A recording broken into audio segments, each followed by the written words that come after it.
everyone, welcome back to my channel. I am so excited to bring you guys another really requested video, which is to review more matcha products on Amazon. And as another big Amazon consumer myself, I thought I would bring you guys another video of best and worst matcha powders on Amazon, but this time organic matcha edition.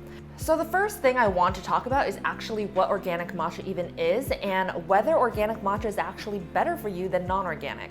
So you might wonder why a lot of places don't do organic matchas, and that's because to get JAS certified, it's actually a very lengthy process, and if you want to get JAS certified in Japan, it's actually quite complicated because your neighboring surrounding farms, tea farms, also have to be organic certified. They check for like the soil and a whole plethora of things, and because it's quite complicated, a lot of farmers choose not to get their matcha JAS certified. So most of the matcha that is in Japan technically fall into this category where they are little to no pesticides when they grow the tea. But because, as I mentioned, it's a very long and lengthy process to actually get JAS certified, they choose not to do so. So that's why, in my personal opinion, going non-organic versus organic, it's a little bit of a marketing thing. I do not personally believe that organic is better than non-organic.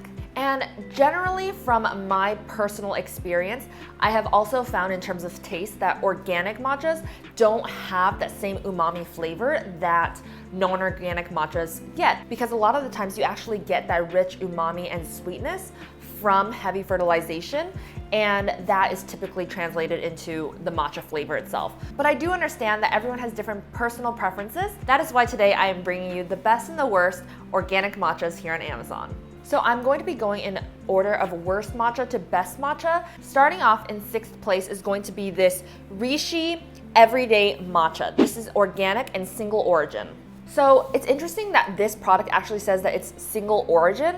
So single origin is actually different from single cultivar. I think that the way that they label this is quite misleading because matcha should all originate from one area, like one country. Like, it would be weird to mix matcha from Japan and China, for example. Typically, really high-end matchas are single cultivar, which means it's from one particular cultivar and not multiple combined into one. So it actually says for cultivar, there are 4 different cultivars. So the more cultivars, the cheaper it's going to be. This matcha itself had really weird smell, very mildly fragrant, and it had a very mellow profile as well. I also found that in terms of color, it is skewing on the yellower side, so it's definitely not as vibrant green.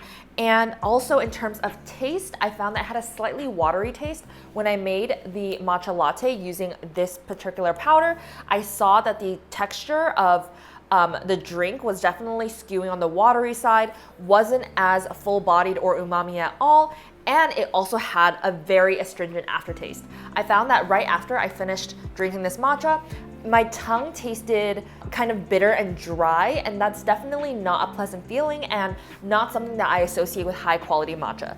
So for that reason, this Rishi Everyday Matcha for me comes in the last place, in number 6, and I would not recommend this product. Coming in 5th place, here we have Mari's Matcha. So this is a matcha powder actually by the brand Bloom, and Bloom is really popular. I see that they are on TikTok everywhere. Bloom Nutrition, everyone's getting in their green juice. Personally, I have never bought into those. I think that taking green juice to de-bloat is kind of like a myth. Like, just eat your vegetables, you know? Like, I personally did not find this to be ceremonial grade at all.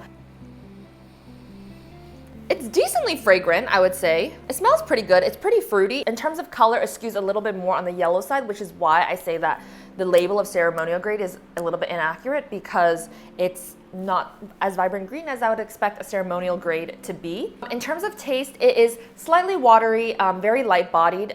It's a little bit better than Rishi's matcha in terms of flavor and taste, but it's still pretty light in flavor, and I wasn't able to get a strong punch of umami, and there was a slight astringent aftertaste as well, which is why this falls into 5th place for me. So overall, it's okay. I would give this maybe like a 6.5 out of 10. Nothing to claw your money over. It's all right. The next matcha I'm going to talk about is going to be this Mia Organic Matcha Ceremonial Grade by Matcha Konomi. This packaging, very standard. Ooh, this one's pretty fragrant. I would say this one does not have as much of a fruity scent. I'd say it smells a little bit more on the buttery side. Froth level, it also froths very well. As with all of these matchas, I do sift them just so that I can produce the most accurate results and the best froth. So I would recommend sifting just to avoid clumps. In terms of taste, there is a slight astringent aftertaste. Nothing crazy. Overall, not bad. In terms of color, it's also a nice vibrant green.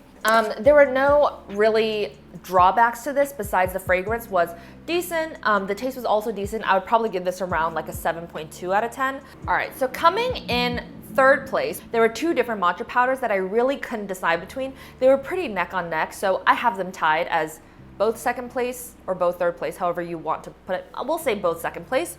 The first one is going to be Midori Spring Organic Ceremonial Super Premium Matcha Tea. First of all, guys, like, please do not fall for this warning when it says super premium or like organic ceremony. Like, these are all really marketing buzzwords just to get at you. Super premium is just an indication for them to show that it's like higher end on their line, but it doesn't necessarily mean that the matcha is like the most amazing or anything. In terms of smell, I would say that this has a slightly weird fragrance. I can't quite describe what it is, but it definitely, it's not super fragrant of all of the top matchas that I have, even though in terms of flavor profile, it's very good. But in terms of fragrance, it's not very strong, actually, interestingly enough. The color is pretty good. It's pretty decently green. It smells kind of vegetal, actually. I think the smell is okay. It's not the most fragrant. It doesn't smell very sweet. It just smells very vegetal. It frothed very well.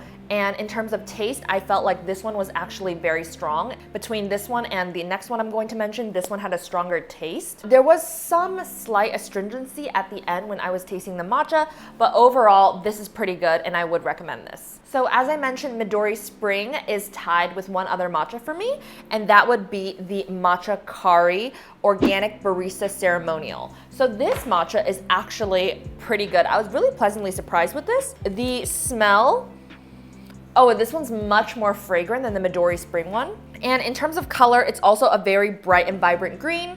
I would say this scent of Matcha Curry compared to Midori Spring, the Matcha Curry has much more vanilla notes, definitely sweeter. One interesting note about this container is that it was actually double sealed. It had an aluminum bag on the inside and it also had a pull tab on the top. I mean, I think that's a bit unnecessary to have both, but I guess more protection can never hurt. One interesting note about this container is that it was actually double sealed. It had an aluminum bag on the inside and it also had a pull tab on the top. I mean, I think that's a bit unnecessary to have both, but I guess more protection can never hurt. In terms of taste, it had a very sweet and mellow taste and it had really low astringency. After I drank this matcha, I couldn't really taste much bitterness at the end and there was not that same dry feeling of astringency. So this matcha was also pretty good. I would say in terms of taste, the Matcha Curry is pretty comparable to the Midori Spring. Midori Spring is a little bit stronger in taste, but the Matcha Curry does smell a bit more fragrant. Coming in at number one is going to be the Kagoshima matcha. This matcha, I loved the packaging. I thought it was really beautiful. It had a pretty unique top. You can see the top here, it's like a pull tab. So you have this lid on top and then on top of that you have what keeps it airtight here. So in comparison, we have the Rishi matcha. This one is just a pull on the top and then you can see the powder underneath it. So it's not as airtight. The Kagoshima has the lid on top and then on top of that it has one more protective sealant here, which once you lift this up, that's where the matcha comes, like that. Oh, it smells amazing. So out of all of them, this one definitely has the sweetest fragrance. It's sweet, vanilla-y. It's actually like a little bit nutty, almost like kind of like walnut-ish. It just smells creamy. I know that's like a really weird description, but it smells very rich and creamy. I was actually very surprised by this Kagoshima matcha because I felt in terms of flavor profile, it was very similar to the non-organic matchas that I love. In terms of color, it's a very nice bright green. It also frothed very beautifully and there was little to no astringency. This one definitely comes in first place and I would give this like a solid 9.6 out of 10. This one was very good. I really like this one.